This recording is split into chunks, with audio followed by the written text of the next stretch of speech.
காட்டுல அப்ப குளிர்காலம் ஆரம்பிச்சிருந்தது. பறவைங்க எல்லாம் குளிருக்கு பயந்து தேவையில்லாம வெளியில வரதே இல்ல. வீட்டுக்குள்ளேயே குளிர் காஞ்சுகிட்டு இருந்தாங்க.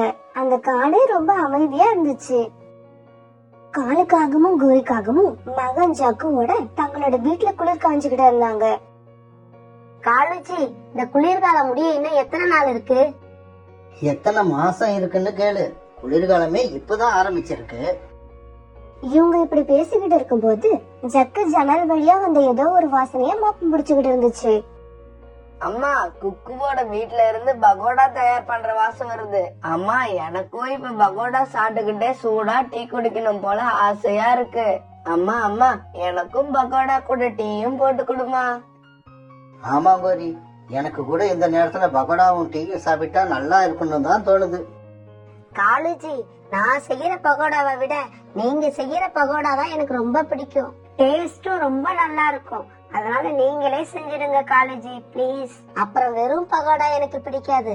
அதனால கொஞ்சமா தேங்காய் சட்னி அரைச்சிடுங்க. கோரி, நீ சொல்றதும் வாஸ்தவம் தான். இருந்தாலும் இந்த தடவை நீ செஞ்சிடு. அடுத்த தடவை கண்டிப்பா நானே தயார் பண்றேன். இல்ல இல்ல, இந்த தடவை நீங்க, அடுத்த தடவை நான். இப்படி ஜக்கு பகோடா கேட்டதால காலுக்காகவும் கோரிக்காகவும் சண்டை போட ஆரம்பிச்சாங்க. அம்மாவும் அப்பாவும் இப்படி சண்டை போடுறத பார்த்த ஜக்கு இப்படி பேச ஆரம்பிச்சான். அம்மா அப்பா, நீங்க 2 பேரும் முதல்ல சண்டை போடுறத நிறுத்துங்க. நீங்க 2 பேருமே பகோடா தயார் பண்ண வேணாம். உங்க 2 பேருக்கும் நான் பகோடா சாப்பிடுங்க. ஜக்கு, என்னடா சொல்ற? நீ பகோடா செய்ய எப்ப கத்துக்கிட்ட? அம்மா கிட்ட இந்த விஷயத்தை இது வரைக்கும் நீ சொல்லவே இல்லையடா. ஐயோ அம்மா, எனக்கு பகோடா பண்ண தெரியாது. இந்த சின்ன வயசுல எனக்கு எப்படிமா சமையல் வேலை எல்லாம் தெரியும்? நம்ம 3 பேரும் குக்குவோட வீட்டுக்கு யதார்த்தமா போற மாதிரி போவோம். சோனா ஆண்டி நம்மள பாக்க வச்சுக்கிட்டா பகோடா சாப்பிடுவாங்க. எப்படியும் நமக்கும் கொடுப்பாங்க. எப்படி ஐடியா? ஜக்கு, நீ கோரியோட பையங்கிறத நிரூபிச்சுட்ட. காலேஜி பாத்தீங்களா, என் பையனோட மூளை அப்படியே என்ன மாதிரியே வேலை செய்யுது. இப்படி பேசிக்கிட்ட 3 பேரும் சோனா குருவி வீட்டை நோக்கி பறக்க ஆரம்பிச்சாங்க. சோனா குருவி அப்ப தன்னோட வீட்டு சமையல் அறையில பகோடா தயார் பண்ணிக்கிட்டு இருந்துச்சு. அம்மா, பகோடா ரெடி ஆயிடுச்சா? சீக்கிரம், எனக்கு ரொம்ப பசிக்குது. குக்கு, அம்மா எல்லா வேலையும் முடிச்சுட்ட. இன்னும் 2 நிமிஷத்துல நீ டீயும் பகோடாவும் சாப்பிடலாம். இவங்க இப்படி பேசிக்கிட்டு இருக்கும்போது யாரோ வாச கதவை தட்டுற சத்தம் கேட்டுச்சு. சோனாவும் குக்கும் போய் கதவை திறக்க 3 காகங்களும் உள்ள வந்தாங்க. குக்கு தன்னோட ஃப்ரெண்ட் ஜக்குவை பார்த்துட்டு ரொம்ப சந்தோஷமானான். சோனா, வீட்டுல உட்கார்ந்து உட்கார்ந்து எங்களுக்கு போர் அடிச்சு போச்சு. அதனாலதான் உன்னை பார்த்து கொஞ்சம் பேசிட்டு போகலாம்னு வந்தேன். கோரி அக்கா, நீங்க வந்தது எனக்கு ரொம்ப சந்தோஷத்தை கொடுத்தது. நீங்க சரியான காரியத்தை தான் பண்ணிருக்கீங்க. இதோ இருங்க, நான் உங்களுக்கு போய் பகோடாவும் டீயும் கொண்டு வரேன். இப்படி சொல்லிட்டு போன சோனா எல்லாருக்கும் பகோடாவும் டீயும் கொடுத்தது. சோனா, நீ தயார் பண்ற பகோடா வாசத்துலயும் சரி டேஸ்ட்லயும் சரி ரொம்ப அருமையா இருக்கு. பகோடா எப்படி இவ்வளவு டேஸ்டா தயார் பண்றதுன்னு கொஞ்சம் கோரிக்கும் தான் சொல்லி கூட. காலண்ணா, உங்களுக்கு எப்பவும் கோரியக்காக கிண்டல் பண்றதுதான் வேலை. சோனா, அவர் என்ன வேணும்னாலும் சொல்லட்டும். இந்த குளிர்காலத்துல பக்கத்து வீட்டுல உள்ளவங்க கூட சேர்ந்து ஒன்னா உட்கார்ந்து இப்படி சூடா டீ குடிச்சுக்கிட்டே பேசுற சுகம் இருக்கே, அதுக்கு எதுவும் ஈடாகாது. இப்படி 3 பேரும் பேசிக்கிட்டு இடையில டீயை குடிச்சுக்கிட்டு ரொம்ப சந்தோஷமா இருந்தாங்க. இந்த பக்கம் குக்குவும் ஜக்குவும் தங்களுக்கு வச்ச பகோடாவையும் டீயும் காலி பண்ணி முடிச்சாங்க. குக்கு, நதியில உள்ள தண்ணி எல்லாம் ஐஸ் மாதிரி உறைஞ்சு போயிடுச்சான். ஜக்கு, நான் இது வரைக்கும் நதியோட தண்ணி ஐஸா மாதிரி பார்த்ததே இல்ல. அப்புறம் என்ன குக்கு, உடனே கிளம்பு. அந்த நதியை உனக்கு இப்பவே காமிக்கிறேன். ஜக்கு, இருந்தாலும் அம்மா வெளியில போக கூடாதுன்னு சொல்லிருக்காங்க. அதெல்லாம் சரி குக்கு, இந்த மாதிரி விஷயங்களை இப்ப பார்த்தாதான் உண்டு. இன்னும் கொஞ்ச நாள் போனா எல்லா ஐஸும் உருகி போயிடும். சோனா குருவி, காலு, கோரி இவங்க 3 பேரும் ரொம்ப சுவாரஸ்யமா பேசிக்கிட்டு இருந்ததால குக்குவும் ஜக்குவும் வீட்டை விட்டு கிளம்பி நதி பக்கத்தை நோக்கி பறந்தாங்க. நேத்துல இருந்து நான் எதுவுமே சாப்பிடல. இப்படி பனி கொட்டிக்கிட்டே இருந்தா பறவைங்க எப்படி வெளியே வரும்? வெளியே வந்தா தானே நாம சாப்பிட முடியும். இனியும் இங்கேயே உட்கார்ந்து இருந்தா பசியால செத்து தான் போயிடுவோம். நதி பக்கம் போய் பார்த்தா ஏதாவது மீன் கிடைச்சாலும் கிடைக்கும். இப்படி யோசிச்ச கழுகு நேரா போய் ஐஸ் கட்டியா உறைஞ்சு போயிருந்த நதி மேல போய் உட்காந்துச்சு. என்ன இது, இந்த நதியும் ஐஸா உறைஞ்சு போயிருக்கு. இந்த நதியை நம்பிதான் இவ்வளவு தூரம் பறந்து வந்தோம். இப்ப அதுவும் ஏமாத்திருச்சு. நாம பசியில சாகிறத தவிர வேற வழியே இல்ல போல இருக்கு. கழுகு இப்படி நினைச்சுக்கிட்டு இருக்கும்போது அந்த நதிக்கு ஜக்கும் குக்கும் பறந்து வரத பாத்துச்சு. ஆஹா, அங்க 2 பறவைங்க பறந்து வருது.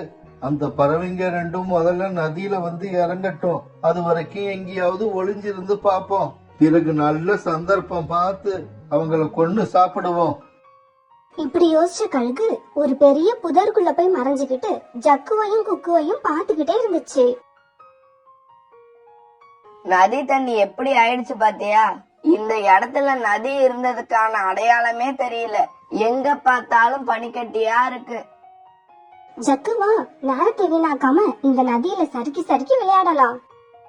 குக்கு இப்படி சொல்ல ஜக்குவும் குக்குவும் நதியில சறுக்கி சறுக்கி ரொம்ப சந்தோஷமா விளையாண்டாங்க. சின்ன பறவைங்க ரெண்டும் தன்னை மறந்து ஜாலியா விளையாடுதுங்க. இப்ப நாம போனா 2 பறவைங்களுமே நம்ம கிட்ட இருந்து தப்பிக்க முடியாது. இப்படி யோசிச்ச கழுகு கிளம்ப நினைக்கிறப்ப அந்த சின்ன பறவை கிட்ட ஒரு புறா வந்து உட்கார்ந்துச்சு. குக்கு, ஜக்கு, நீங்க 2 பேரும் ஏன் இந்த பனிமழையில நதிக்கு வந்தீங்க? இது எவ்வளவு ஆபத்தான இடம்னு உங்களுக்கு தெரியுமா? அங்கிள்ஜி, இந்த நதி பனிக்கட்டியா மாறிடுச்சுன்னு கேள்விப்பட்டோம். அதனால இந்த நதியில வந்து விளையாண்டுட்டு போகலான்னு தான் வந்தோம். அங்கிள்ஜி, நீங்களும் எங்க கூட வந்து விளையாடுங்க. நீங்களும் எங்க கூட விளையாடினா நாங்க ரொம்ப சந்தோஷப்படுவோம். குழந்தைங்களா, இப்ப இந்த நதி மேல நடக்கிறதும் விளையாடுறதும் ரொம்ப ஆபத்து. ஏன்னா இந்த பனி இன்னும் சரியா உறையல. இந்த பனி உடைஞ்சு நீங்க ஆத்துக்குள்ள விழறதுக்கு நிறைய சான்ஸ் இருக்கு. இப்படி சொன்னப்புறம் 2 குழந்தைங்களையும் அழைச்சுக்கிட்டு பறந்து போச்சு. சரி, இந்த புறா நம்மள நல்லா ஏமாத்திருச்சு. புறா மட்டும் இப்ப வரலன்னா அந்த 2 பறவைகளையும் இந்நேரம் நான் சாப்பிட்டு இருப்பேன். என் பசியும் அடங்கி இருக்கும். இப்ப என்ன பண்றது? நமக்கான உணவை வேறு எங்கேயாவது போய் தேட வேண்டியதுதான். சோனா, கோரி, நீங்க 2 பேரும் குழந்தைங்க விஷயத்துல இவ்வளவு அலட்சியமா இருப்பீங்கன்னு நான் நினைக்கவே இல்ல. நான் சரியான சமயத்துல இவங்களை பாக்கலன்னா அந்த கழுகு இவங்களை கொன்னு சாப்பிட்டிருக்கோம். புறாவோட இந்த பேச்சை கேட்டுட்டு சோனாவும் கோரிக்காகவும் ரொம்ப பயந்துட்டாங்க. குக்கு, வீட்டு விட்டு வெளியில போக கூடாதுன்னு அம்மா உன்கிட்ட எத்தனை தடவை சொல்லியிருக்கேன். அம்மா கிட்ட சொல்லாம வெளியில போற அளவுக்கு உனக்கு துணிச்சல் எப்படி வந்தது? சோனா, குக்கு வரலன்னு தான் சொல்லிருப்பான். கண்டிப்பா ஜக்கு தான் உனக்கு தைரியம் கொடுத்து கூட்டிட்டு போயிருப்பான். சோனா, கோரி, இனிமேதான் நம்ம ஜாக்கிரதையா இருக்கணும்.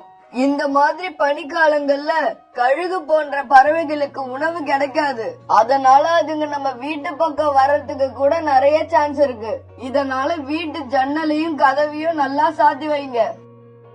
அம்மா, அம்மா, எனக்கு இப்ப உடம்பெல்லாம் சுடுற மாதிரி இருக்குமா? ஜக்கு இப்படி சொன்ன உடனே சோனா குருவி ஜக்குவை தொட்டு பார்த்தது. கோரி அக்கா, ஜக்குவுக்கு லேசா காய்ச்சல் அடிக்கிற மாதிரி இருக்கு. அடடா, ஜக்குவுக்கு இப்ப மாத்திரை வாங்க பருந்து டாக்டர் கிட்ட வேற போகணும். ஆனா போற வழியில தான் இந்த கழுகோட கூடு இருக்கு. இப்ப என்ன பண்றது? எனக்கு எதுவுமே புரியல.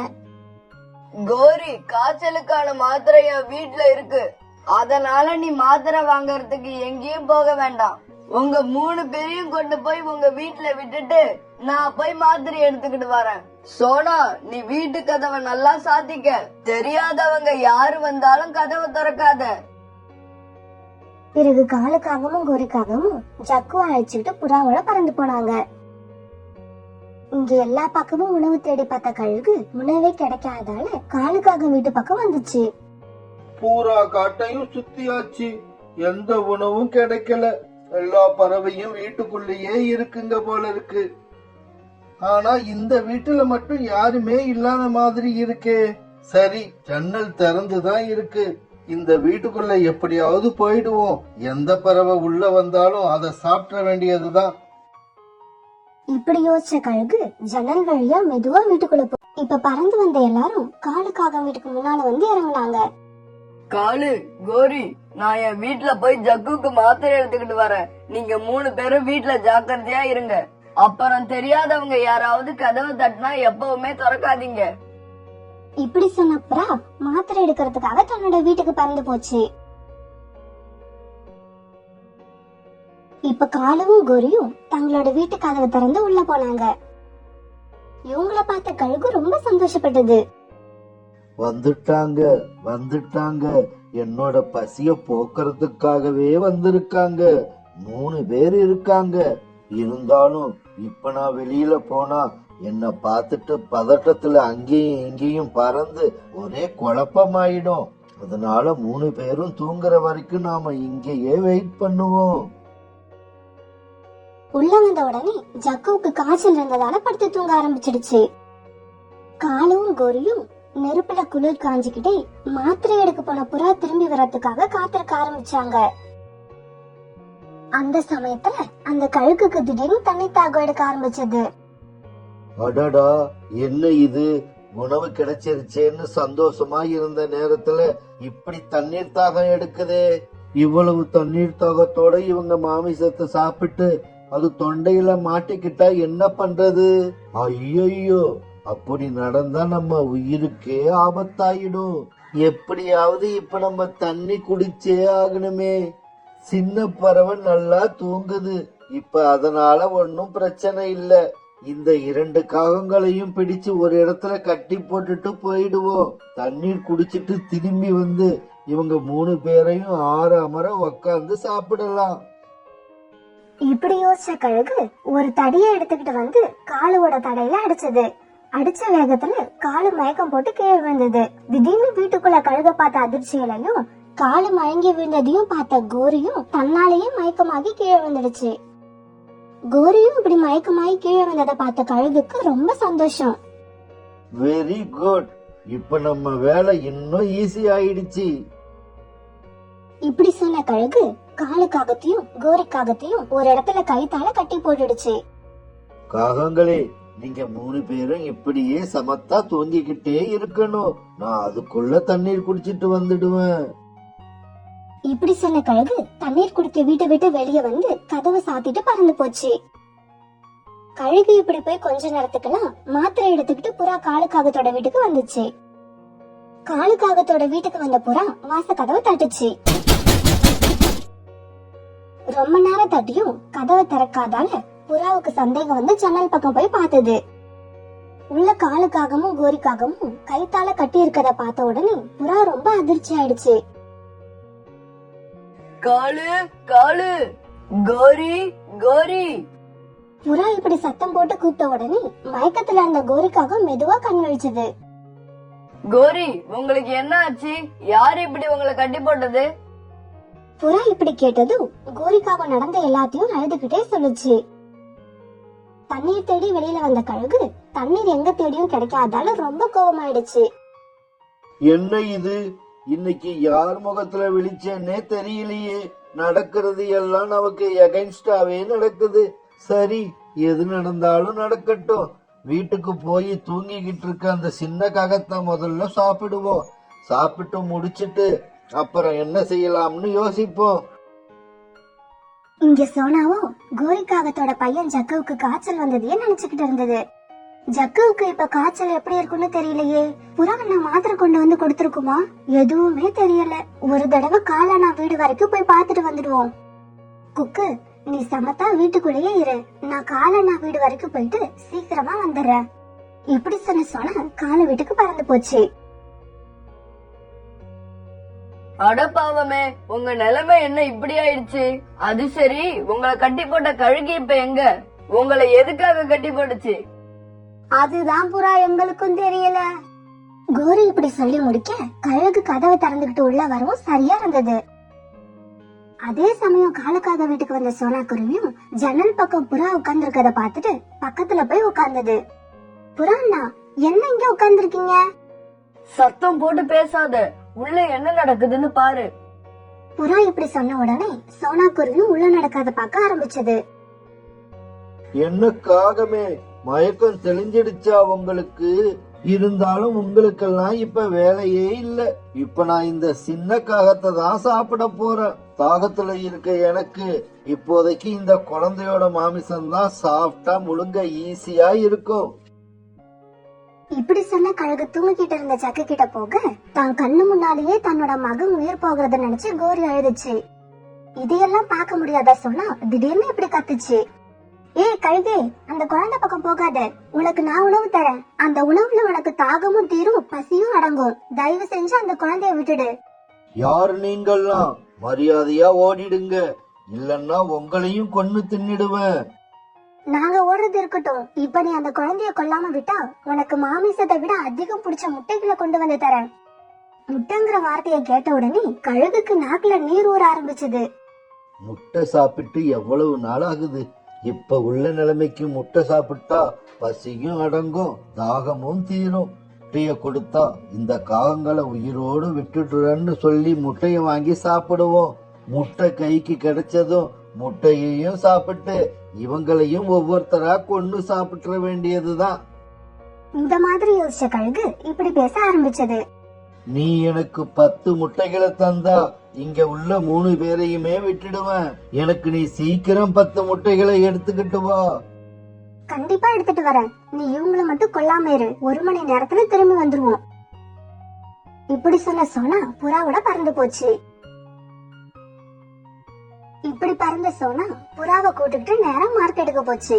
மார்க்கெட்டுக்கு போன இவங்க 10 முட்டைய வாங்கிக்கிட்டு நேரா காலு வீட்டுக்கு போக வழியில ஒரு இடத்துல கிளி இவங்களை வழி மறைச்சு என்ன விவரம்னு கேட்டது. உடனே சோனா எல்லா விவரங்களையும் சொல்ல எல்லா விவரங்களையும் கேட்ட கிளி கடைசியா இப்படி சொல்லுச்சு. சோனா, கழுகு சொல்றதை எதை வச்சு நம்புறீங்க? கழுகு எல்லாம் இது வரைக்கும் கிடைச்ச இறைய தப்பிக்க விட்டதா சரித்திரமே கிடையாது. அப்புறம் இந்த முட்டைய கழுகுக்கு கொடுக்க வேணாம்னு சொல்றியா? இல்ல இல்ல, நான் அப்படி சொல்லல. முட்டைய மட்டும் கொடுக்க வேணாம்னு சொல்றேன். அதுல விஷத்தை கலந்து கொடுப்போம். வாங்க, என்கிட்ட போன மாசம் பெருச்சாளிக்கு வாங்கின விஷயம் இருக்கு. அத இந்த முட்டையில ஏத்திட்டு அப்புறம் காலு வீட்டுக்கு போகலாம். இப்ப கிளி வீட்டுக்கு வந்த 3 பேரும் விஷத்தை சிரிஞ்சி மூலமா முட்டைக்குள்ள ஏத்தினாங்க. பிறகு அந்த விஷம் ஏத்தின முட்டையை எடுத்துட்டு காலு வீட்டுக்கு போனாங்க. இப்படி போன இவங்க கதவை தட்ட கழுகு வந்து கதவை திறந்து வெளியில வந்தது. ரொம்ப நாளைக்கு அப்புறம் முட்டைய பார்த்த கழுகால ஆவல அடக்க முடியாம முட்டைய சாப்பிட ஆரம்பிக்க சோனா நேரா உள்ள போய் காலுவையும் கோரியையும் கட்ட அவிழ்த்து விட்டு வெளியில கொண்டு வந்துச்சு. பாதி முட்டைய சாப்பிட்டுட்டு இருக்கும் போதே மயக்க வந்த கழுகு கீழே விழுந்து துடிச்சது. இப்ப அதை சுத்தி எல்லா பறவைங்களும் வந்து நின்னாங்க. ஏ கழுகு, இந்நேரம் என் நண்பர்கள் மட்டும் இல்லன்னா என் பையனை கொண்டு தின்னிருப்பதானே நீ? அதுக்குதான் இன்னும் கொஞ்ச நேரத்துல இப்ப நீ ஏன் சாக போற? அப்புறம் கொஞ்ச நேரத்துல கழுகு துடிச்சு சாக காலுவும் கோரியும் எல்லாருக்கும் நன்றி சொன்னாங்க. மறுபடியும் அந்த காட்டுல எல்லா பறவைங்களும் ஒத்துமையா சந்தோஷமா வாழ ஆரம்பிச்சாங்க.